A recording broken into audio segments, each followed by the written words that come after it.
Welcome to the SEC Unfiltered platform. I am your host, Dave Shumate, joined by our guy, Cole Thompson. I told y'all he would be here in the Arkansas one. Wrap it up, or talking about Sam Pittman. I mentioned Cole would be joining us. He's here. He's at the Sandlot where they film the Sandlot, everybody. But give our guy Cole the follow at Mr. Cole Thompson. But we are reacting to Mike Elko's opening press conference, his first in Aggie land, as he was the second coach to step up on the podium today.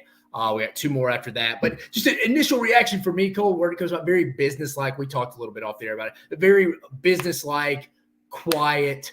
We're going to go about our business quietly, but move with a heavy stick. I mean, I tried to get an interview with their GM, who I know well, Derek Miller, and his quote, literally back to my text, was, "Hey, man, I think we're just going to be quiet this offseason. I don't need to be running my mouth or say anything like that." So it seems like it's echoed from the top all the way down to the support staff that, hey, nobody's doing interviews. We're going to be quiet. We have some stuff to prove. I mean, he mentioned it. He's like, you got to earn respect in football, especially in the Southeastern Conference. And I think they're going about that. What about you, Cole? What you say? The thing that I think most people are going to take away is that we want the clip. We want the highlight moment to where we can go ahead and see it run through social media, and everyone's going to snip it up and they're going to transpire it and put it in whatever form they want. Elko isn't that type of guy. And that's just kind of his agenda since the first time I met him back when I was covering A&M and he was the defensive coordinator. He is a no-nonsense, straight to the point. Let's keep business. Let's keep pleasure. Let's not mix things together. Let's just keep our eyes set on the main prize and not allow us to deteriorate. When you hear the word rat poison, I don't think Elko knows what that means because if he's never believed in the rat poison. Because if he is one of those people that does see the vision where every single year it's something new. He doesn't care what you did last season. He doesn't care what the overall optimism is. He doesn't care about what was added in the portal. He doesn't care what the recruiting class is like. He cares about seeing the results on the field speak more volume every year than you do the year before. And I think that's a big reason why this was such a smart hire. I felt like the entire press conference was very much, we know what has been the case over the last few years, and we know where we have had our strengths. And I thought that when you look at some of the answers that he had about players, especially the Shamar Turner one with defensive tackle, it was a little bit like one of those moments of, I know where A&M made mistakes underneath the last regime. And if I was just here, maybe we would have gone 8-4 instead of 7-5. Maybe we would have been 9-3 instead of 8-4. Maybe we would have been this instead of that. Maybe we would have actually gotten the right players in place. And now I've missed out on that. And it's my job to make sure that the players that I did promise when I initially brought them in here, I'm going to put them in the best position possible. The way he spoke about Torian York, I mean, I got to watch Torian last year up close and in person. There are not 5 linebackers better in the country than him. Definitely not in the SEC. I think he is going to be ridiculously flying under the radar. I'm excited to see where he goes. I think there's a lot of positivity around the program. And just because of you're not making noise in the offseason, it's like the way that I talk about position groups. Just because of you're replacing a ton of production doesn't mean that that's a weak point on paper for your squad. Just because you're not making a lot of noise in the offseason doesn't mean that you won't be making a lot of noise when the regular season comes around. And honestly, maybe that's a good thing for a place like A&M. Yeah, no, because I think every time they had Jimbo at helm, and I worked with Elko his first year there as the DC, so I have a relationship. So me and him don't keep in touch now, but if I shoot him a text, he'll respond. He's fine. But he's a very, you nailed it. You could sense in staff meetings with him under Jimbo frustrations just from top to bottom of stuff. Like, kind of like you said, man, I respect the chair. I respect the head coach. But God, if we could just do it this way, man, that would just go a long way to us maybe winning another 2 to 3 games, which, again, then you're in a championship conversation. And when in reality, under Jimbo, they really were only in championship contention 1 year. That was the COVID year in 2020. But, yeah, you can tell Elko, very smart, analytical guy, Ivy League guy, brash, from New Jersey. You talked about your mom being from New Jersey, I believe, Cole. Yeah, he says what's on his mind. And he's not going to beat around the bush. There's no reason to. 9 times out of 10, he normally is the smartest guy in the room. 9 times out of 10, he normally is the smartest guy in the room. He wants to have a plan. I think he's trying to do something similar to Sark does. He kind of wants to be the man that kind of is pulling the strings from the NIL. He wants to know how much they are. Because, again, he has an Ivy League background. He's not just you could say this about a lot of guys. He's not just like Jimbo, for example. Love him to death. He gave me an opportunity. Jimbo's just an old country bumpkin football coach. Mike Elko's not that. Mike Elko's an academia guy, smart guy, but is also good at football, X's and O's and football standpoint. I'm with you. I think he knows the lay of the land. This isn't his first time in Aggie land. He spent there 4 years. He knows the big donors. He knows who he needs to go discuss, who he needs to go have conversations with.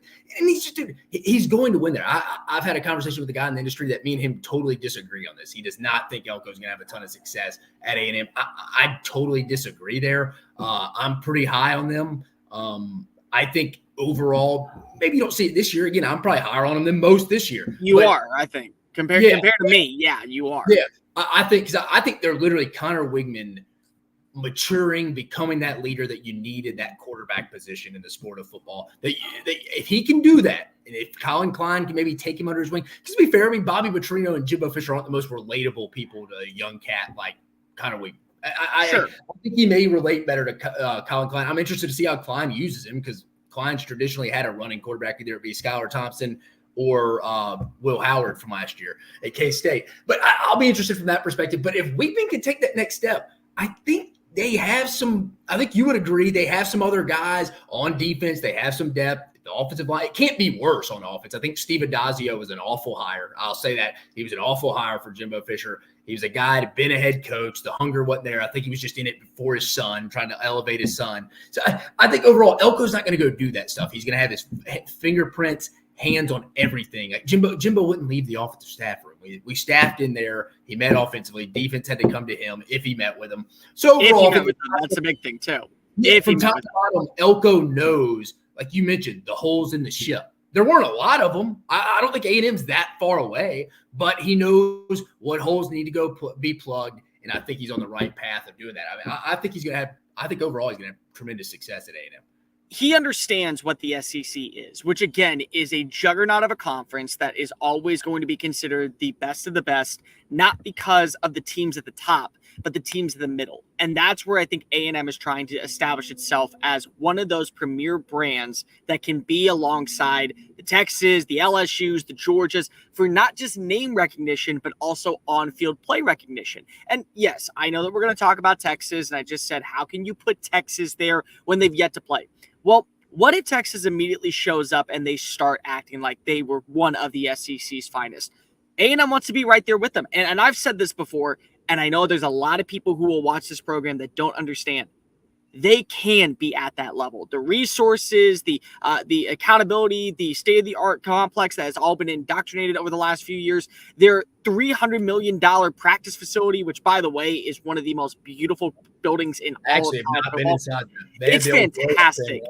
It is so ridiculously awesome. And the way that they have everything there, they just have to have the right coach. What's been missing in a place like College Station is what's been helping at places like Austin, at places like Tuscaloosa, at places like Athens, at places like Baton Rouge, the right coach at the helm. And I think it's really important that he brings up, what this staff is. What are some changes that we need to make? I think it's important for him to realize that the SEC is a brand above everybody else. I thought what I really took away was the understanding that this is going to be not a one-man wrecking crew. It's not going to be just offensively driven. It's not going to be one running back that's going to be slicing and dicing defenses. It's not going to be our defense bailing out our offense. It's not going to all rely on Connor Wegman. I love the quote about the wide receivers. Instead of saying that you need to have a great number one, he brings up, you need to have great wide receiver play. Just great wide receiver play. Most teams that end up going far in the postseason have at least 3 or 4 wide receivers that all complement each other. And I think it's a big deal because of right now, we don't know who's going to be the number one in College Station. We don't. Anaya Smith is no longer there. You have a good sense about Noah Thomas, big-bodied receiver. Ja'Day Walker was a guy that came over from Grand Valley State that I don't think a lot of people pay attention to. And then whenever he was hot, he was scorching. Moose Muhammad stuck around once again, and that's a guy who, when you look at the Moose Muhammad, I'll say that I think a coaching change at his position coach from Damian Craig will be a good change for him. I think so, but a little clash in the heads between them. I mean, Moose's dad. I mean, he played in the league for a while. He knows what it's supposed to look like. If Moose can just get to Saturday, he can produce. It's literally Sunday through Friday for him. I'm just excited to see him actually be able to be himself, because the second that Jimbo was fired, the first thing that I noticed was around the sidelines there was the armbands. So immediately, he was willing to have that conversation. So I think that him being around but also being a veteran that understands what is needed as a wide receiver one. Donovan Green's back this year at tight end, where a lot of people were shocked Jake Johnson left, but you got to remember that Green was actually the starter. It's going to be a battle, I think. I think that Elko knows that. I also think Elko, without actually putting the wagon before the horse, set realistic expectations for fans to kind of understand, yes, we are going to be in games. Yes, this is a process that is only going to continue to build, but we are Texas A&M. We know what the standard is in College Station. And frankly, if you hear some of the players in the way that they've talked about last year's regime, the former coaching staff, all of those on the side mics, accountability has been such a big deal for Elko. And I think that going to a place like Duke allowed him to see what is accountability. Because if you have it established there, that's going to be your MO moving forward. And they were a 9-win team. And 9 wins at a place like Duke is not unfathomable. It's almost impossible. And here you were, where potentially you were even going to get 9 wins last year until Riley Leonard got hurt. And they also brought up Riley Leonard, who playing against a team, Notre Dame, I like that he embraces the level of competition. I like that he kind of tried to make a joke.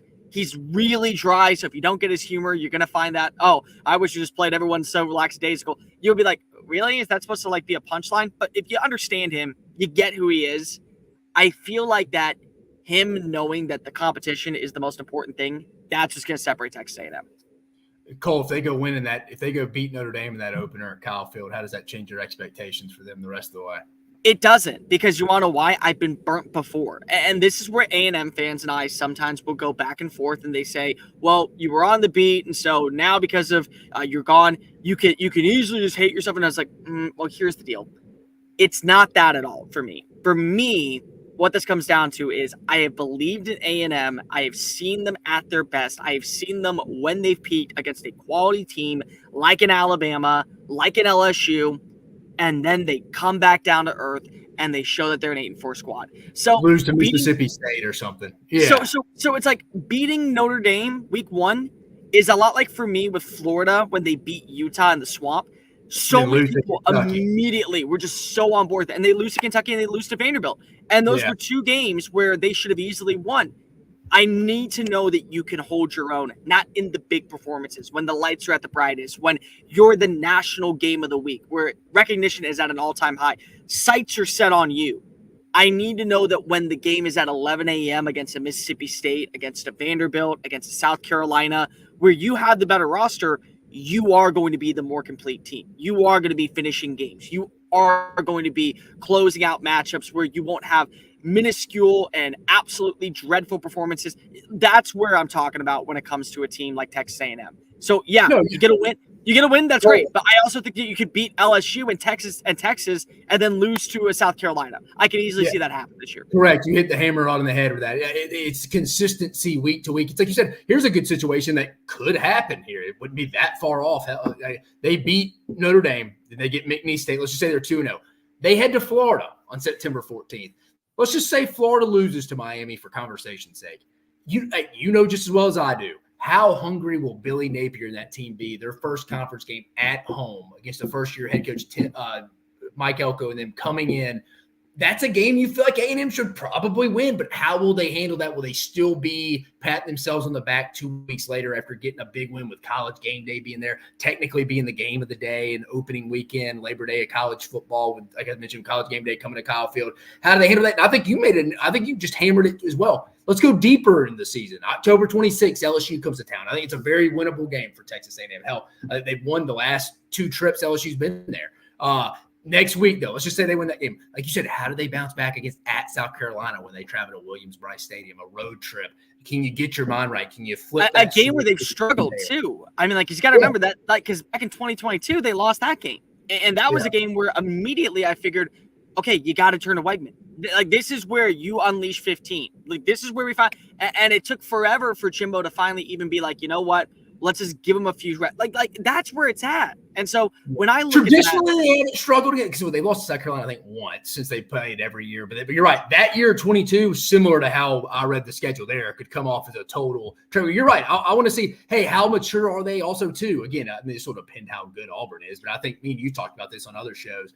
the Auburn game at Auburn, let's just say Auburn is a middle of the pack team, 6-7 win team this year. They will. That A&M is better than. Let's say A&M's rolling in with a loss or two, still has college football playoff aspirations. That week before the Texas game, can you be mature and go take it on the road to a team that will be hungry to try to go get their 8th, 9th win at Auburn? Can you go do that? I'm with you 100%. I want to see them on the road trips at Mississippi State. I mean, I think me and you both, we know that. They should win that coming off a bye. But that's the thing. They should. I think this is one of the more underrated games in the league that they have on their schedule this year for both teams. That Missouri game on October 5th is massive. I also think that it being at Kyle Field is one to where we're going to get a good sense of both programs in this season. Now, again, I've made this clear. I need to see more from Missouri before I start hammering them as a long-term roster that I believe in and a program that I think is going to turn the corner. But much like that with Texas A&M, I got to see it.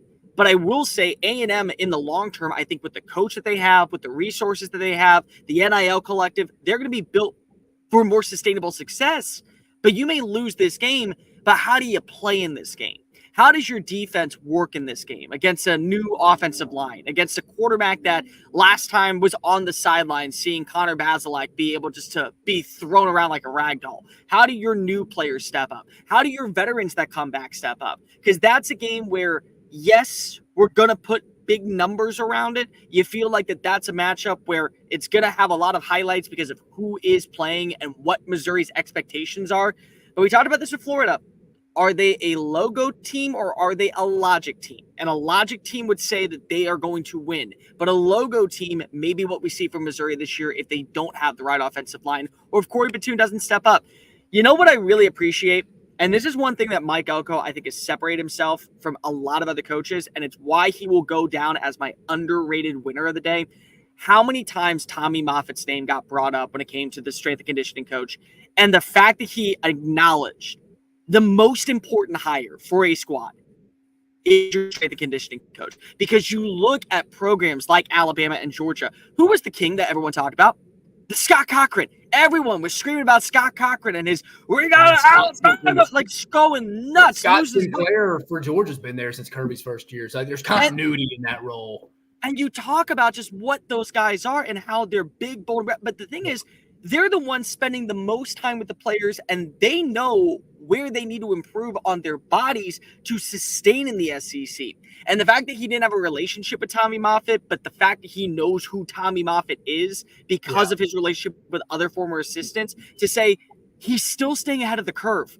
And this was a guy that won 3 national championships at a program that we're going to play, if not every year, every other year, with the same expectations. So if you can't beat them, steal them. And make sure that when they're available, you go ahead and take them before someone else does. That, to me, is going to be such a big win for A&M in the long run. For those of you who are watching this program, either in the replay or live right now, and you don't know a thing about Tommy Moffitt, type in LSU offensive lineman. Look at from 2000 to 2020 how many first-team All-SEC players were. And then go back and remember that this offensive line was a joke the last 2 years in College Station. Yeah. Any reputable or credible head coach would tell you that's their first hire when you get the job is the strength and conditioning coach. They're the culture holders. You see how Urban Meyer used to do it with Mickey Mariotti over there at Ohio State. Used to literally do a transformational turnover for fall camp. Like, hey, I'm handing you the key. I had them all summer since May.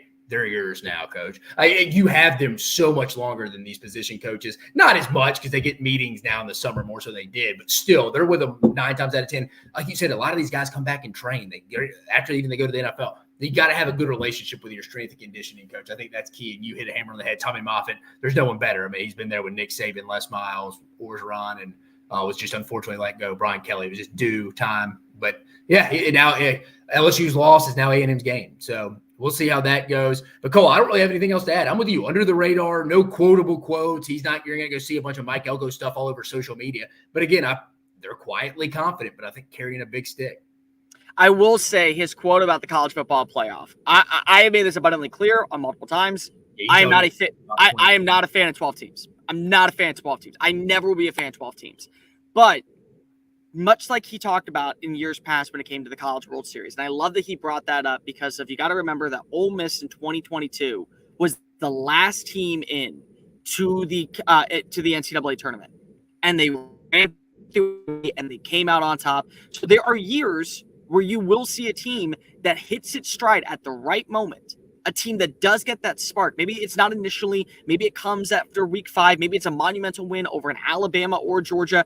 And then they won't be penalized for blundering mistakes at the beginning of the year. They may be the team that you don't want to face. And I think that that's where he really stands out when it comes to understanding what the SEC is. I think that that's where people who are sitting here trying to have conversations about why we're saying how many SEC teams should be in the game versus how many are we going to have nationally for the ACC, the Big, because of when you see those games in the Big Ten, in the SEC, you understand that there is a level of expectation and he's meeting it. I'm also just excited for him because of as much as I didn't understand the entire gripe when it came down to the Mark Stoops hire, because Mark Stoops is a damn good defensive-minded coach.